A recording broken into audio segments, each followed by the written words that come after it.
नमस्कार, बहुत बहुत स्वागत है आपका। एक न्यूज़ 24 देख रहे हैं आप और मैं हूं आपके साथ ब्यूटी। देखिए, धरती आबा भगवान बिरसा मुंडा की पावन भूमि झारखंड की राजधानी रांची एक बार फिर इतिहास की साक्षी बनी जब यहां 27वीं पूर्वी क्षेत्रीय परिषद की बैठक का आयोजन हुआ। इस महत्वपूर्ण बैठक की अध्यक्षता माननीय केंद्रीय गृह मंत्री एवं सहकारिता मंत्री श्री अमित शाह जी ने की। यह अवसर न केवल क्षेत्रीय समन्वय को सुदृढ़ करने का रहा, बल्कि इससे पूर्वी भारत के राज्यों के विकास को नई दिशा देने की पहल भी रही। पूर्वी क्षेत्रीय परिषद भारत सरकार द्वारा स्थापित 5 क्षेत्रीय परिषदों में से एक है, जिसका उद्देश्य राज्यों के बीच सहयोग, समन्वय और संवाद को बढ़ावा देना है। पूर्वी क्षेत्रीय परिषद में बिहार, झारखंड, पश्चिम बंगाल और ओडिशा जैसे राज्य शामिल है। यह परिषद राज्यों और केंद्र सरकार के बीच विचार विमर्श का एक सशक्त मंच है, जहां सीमावर्ती विवादों, कानून व्यवस्था, बुनियादी ढांचे, परिवहन, स्वास्थ्य, शिक्षा, कृषि और जल प्रबंधन जैसे मुद्दों पर चर्चा की जाती है। धरती आबा बिरसा मुंडा के आशीर्वाद से परिपूर्ण झारखंड की राजधानी रांची में जब केंद्रीय गृह मंत्री श्री अमित शाह पहुंचे तो उनका भव्य स्वागत किया गया। राज्य सरकार के प्रतिनिधियों, प्रशासनिक अधिकारियों और गणमान्य नागरिकों ने उनका पारंपरिक और आत्मीय अभिनंदन किया।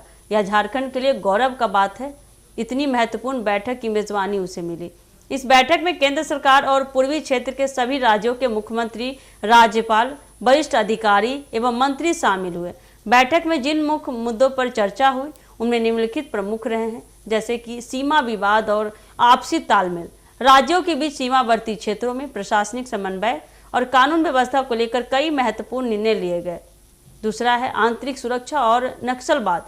नक्सल प्रभावित क्षेत्रों में विकास और सुरक्षा को लेकर विस्तृत चर्चा की गई, जैसे कि केंद्र ने राज्यों को आवश्यक मदद का आश्वासन भी दिया। सहकारिता आंदोलन को बढ़ावा देना, सहकारिता मंत्रालय के अधीन गांवों तक सहकारी संस्थाओं को मजबूत बनाने और किसानों की आय बढ़ाने पर चर्चा हुई।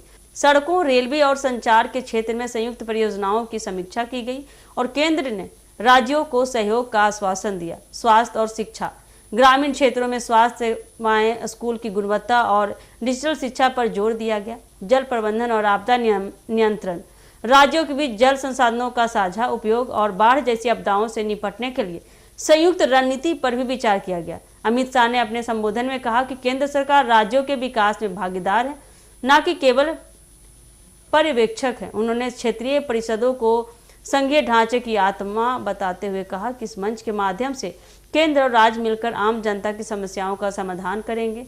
उन्होंने यह भी आश्वासन दिया कि केंद्र हर उस मुद्दे पर सहयोग करेगा जिससे राज्यों का सामाजिक और आर्थिक विकास हो सकता है। झारखंड, विशेषकर रांची, इस बैठक के लिए एक प्रतीकात्मक स्थल भी था। भगवान बिरसा मुंडा की भूमि पर आयोजित यह बैठक आदिवासी विकास, स्वशासन और समावेशी विकास की भावना को भी दर्शाती है। राज्य सरकार ने इस बैठक की सफलता में कोई कसर नहीं छोड़ी और झारखंड के विकास की योजनाएं भी चर्चा का मुख्य केंद्र बना। 27वीं पूर्वी क्षेत्रीय परिषद की बैठक न केवल प्रशासनिक और राजनीतिक दृष्टि से महत्वपूर्ण रही, बल्कि बता दें कि यह विकास के साझा विजन को मूर्त रूप देने का प्रयास भी था। ऐसे आयोजन भारतीय संघवाद की शक्ति को दर्शाते हैं, जहां सभी राज्य एकजुट होकर देश की तरक्की के लिए मिलकर काम करते हैं। रांची में हुई यह बैठक निश्चित ही आने वाले समय में पूर्वी भारत के विकास को नई ऊंचाइयों पर ले जाएगी। तो ऐसे ही अपडेट के लिए जुड़े रहिए हमारे एक न्यूज़ 24 के साथ। दीजिएगा इजाजत, धन्यवाद।